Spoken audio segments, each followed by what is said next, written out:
After bowing out early at VCT Masters Shanghai, is Leviatan truly a good team, or are they carried? Hey everybody, welcome back to the channel, and today we are talking about Leviatan and talking about if they are truly a good team that can be tournament contenders, or are they just a team that is carried by one of the best players, if not the best player in the world in Aspas. So this is the board we have today. I'm going to be talking about the record at Stage 1 in the Americas region, as well as the player stats at Shanghai. So starting with Stage 1, this was definitely a very interesting time for this team. They started a split with the loss against C9, but then they were able to look like a much better team later in the split, going on to being the top seed in their group heading into playoffs. They had a record of 4-1. Their map record was 9-4. Their rounds were 166 won to 130 lost for plus 36. But then in playoffs, it kind of came to a halt. They lost to 100 Thieves to start their playoff run. They were able to beat Crew to qualify for Shanghai over them, but then they lost to G2 in that lower final. It was a very hard-fought final. It went all 5 maps, but they weren't able to get over the hump. But it didn't really matter too much because they just needed to get into Shanghai, and then anything can happen. But then, unfortunately, at Shanghai, things did not go their way. Aspas saying he didn't come there to go home early. They kind of did. Granted, they did run into some pretty good teams during the tournament. They ran into Gen.G, T1, and Foot. Gen.G winning the whole tournament. Tough team to beat, obviously. T1 beat a pretty solid team from the Pacific, but they were able to beat them. And then Foot, a dark horse candidate that has been known to upset teams that are seen as better than them. Starting with their match against Gen.G. Looking at map 1, they did win this one 13-7. Off to a very good start with a 7-5 first half and then winning 6 in the second. But then on Lotus, things swung the other way, 13-5 in favor of Gen.G. So really doing their work to shut Leviatan down. Similar first half to map 1, 7-5, but then Leviatan couldn't find anything on their defense side. Then on Breeze, Gen.G would establish dominance and win this one 13-7. Gen.G are pretty good on that Breeze map, and they showed it here. 8-4 at the half in favor of Gen.G, and then Leviatan only winning 3 on their attack side. So they lose that first match. It's okay. They're still in the tournament. They're still in the Swiss stage. Gen.G is a very good team. So they move on to T1, a team that they were able to beat, winning this one 2-0, not dropping a map. They started with Breeze 13-9 in favor of Leviatan, and this was T1's map pick. Leviatan won the first 6 rounds in a row. They end the half 9-3. Then they only needed 4 on that attack half. They were able to find it. Then on Leviatan's map pick on Sunset, 13-7 in favor of them, not allowing T1 to get to double digits. 10-2 at the half, establishing dominance early, and then T1 looked like they were trying to mount a comeback, but it just wasn't enough. So they have a rocky first match against Gen.G where they did win a map but couldn't get it done. Then they have a match that they basically dominated against T1, and then they have Foot. And as we know, this did not go in favor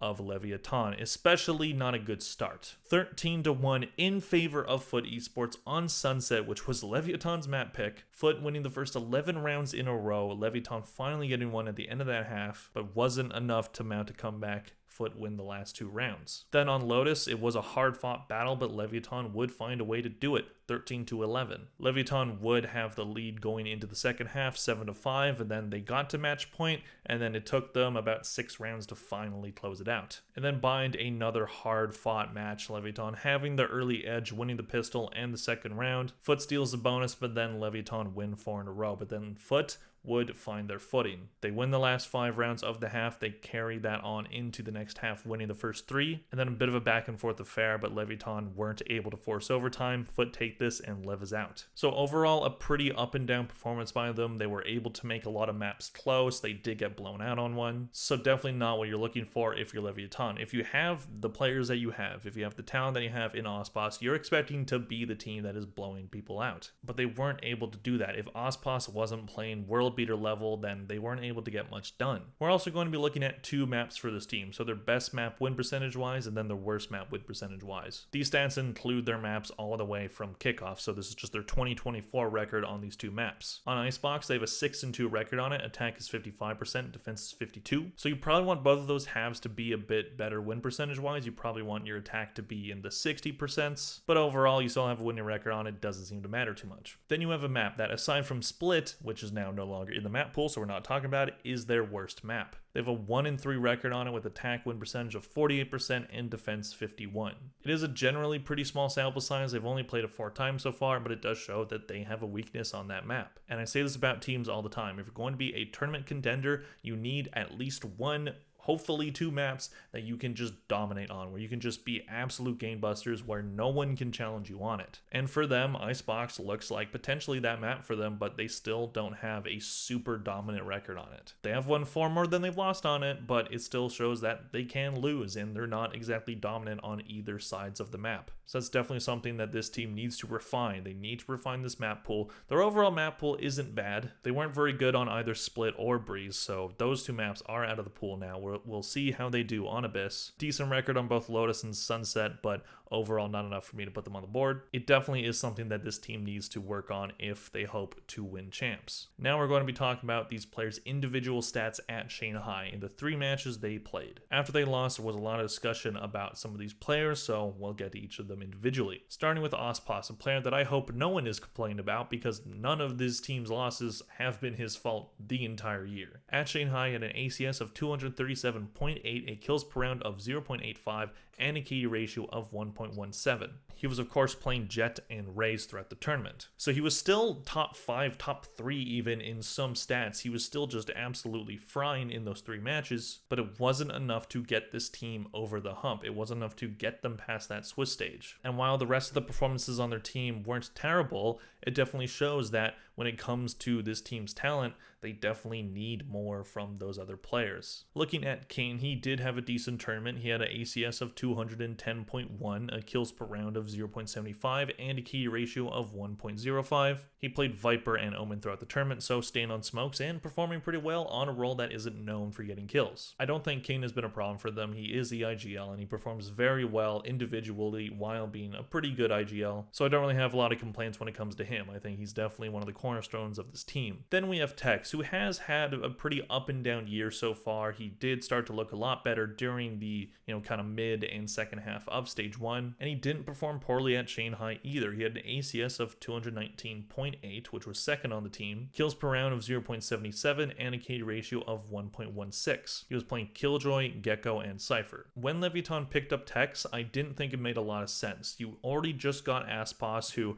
was an amazing, incredible duelist player, so of course you're going to play him there. And Tex, not that he's only been a duelist player throughout his career, but that's what he was doing when he was on the guard roster, and that seemed to revitalize his career. It's the main reason why he has this roster spot right now. But I just felt like putting him on these other roles, putting him on the Gecko, on the Killjoy, putting him on those Sentinel roles and that Initiator role. Early on, there were some pretty mixed results, and I wasn't confident that this role swap was going to be something that would be good for him. But to his credit, he did look good this tournament, and it looks like he has put in a lot of work refining his game on these roles. If he's not going to be playing duelist, he has to find a way to be good in the role that he's given on the Sentinel role, and he's definitely improved a lot. I do give Tex a lot of credit for how he's changed his game so far. Moving on to Mazzino, he had an ACS of 199.3, a kills per round of 0.73, and a KD ratio of 1.01. Doing this while being kind of a smokes initiator flex role, playing Breach, playing KO, Omen, Harbor, and Brimstone. Mazzino's a good player. He's not a world beat or anything. He's not going to light up the server, but he definitely is a very solid piece, and having a player that can do a decent job at fragging out on that smokes role is definitely a valuable thing to have. With both Mazzino and Kane on that smokes role, you're going to have a tough time getting on site with those two. Could his play be better? Probably. I think his ACS could be a bit higher overall, but playing that smokes role, you're not exactly needed to be the player doing that. So far we've looked at 3 other players aside from Aspas and looked at some pretty decent stats. So it looks like overall this team isn't really carried. But then we run into Calm, who I think has really struggled this year so far. At Shanghai, he had an ACS of 146, which was among the lowest in the entire tournament. He had a kills per round of 0.50, also one of the lowest during the tournament, and an abysmal key ratio of 0.73. Doing this while playing Sova, Cypher, Fade, and Sky. When it comes to Calm, I wasn't super convinced that bringing him on the team was the right move. I didn't think it made a ton of sense to drop Nazwur and bring in Calm because I didn't feel like Calm had showed to that point that he was exactly like leagues above Nazwur. Not that Nazwur was winning grand finals and looking like an absolute clutch master during Champs 2023, which is what Calm was doing. But overall, I felt like Calm, more than anybody else on that Evil Geniuses roster from last year,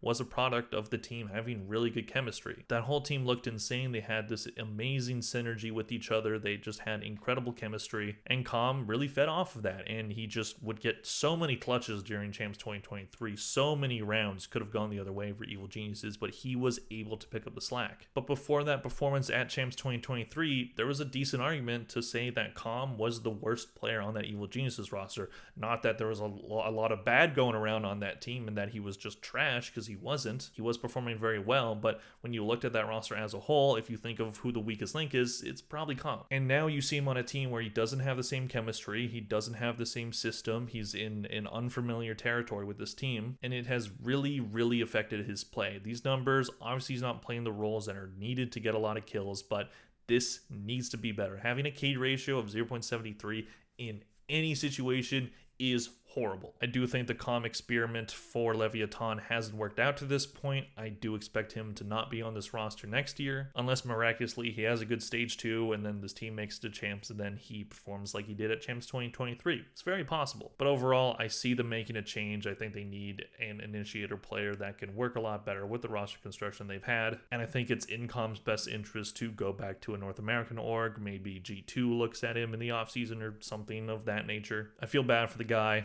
His dad tweets all the time. I follow his dad. He's kind of funny. I just think that this experiment of bringing him in just hasn't worked and a change needs to be made. But they can't really make a change right now. Aspas, he was having visa issues. I believe he's in North America now. He will be playing during the split. Whether or not he plays match 1, we'll see. But he's probably going to be playing overall. I don't expect Dicey, who's been the player that they have practiced with, to play. But overall, is this team carried by Aspas? I think a little bit, but when you look at this roster front to back, there is a lot of good talent on here. I think Tex, I was shocked when I looked at his stats at Shanghai, actually, because I was like, he actually did perform pretty well. When it came to bringing in Tex and Calm, I didn't think either one made a ton of sense. I thought Calm was probably the worst pickup, but Tex, you know, if he can find a way to be good on this new role of his, then it could be a good pickup, and so far, it's proven to be that. But this team still seems to have problems with chemistry, with really synergy. Kane, he performs really well individually, but is he the best option for IGL? Not suggesting that they make a change in that department. They should keep Kane. Very curious to see how this team does in stage 2. Do they look like a team that's carried during the stage, or do they find a lot more chemistry, a lot more synergy, and do they go on a good run? Let me know in the comment section what you think of this team. Let me know what you think of the video. Do you think Leviatan goes on a run? Please click like if you enjoyed this video. Thank you all very much for watching, and I'll see you guys in the next one. Bye.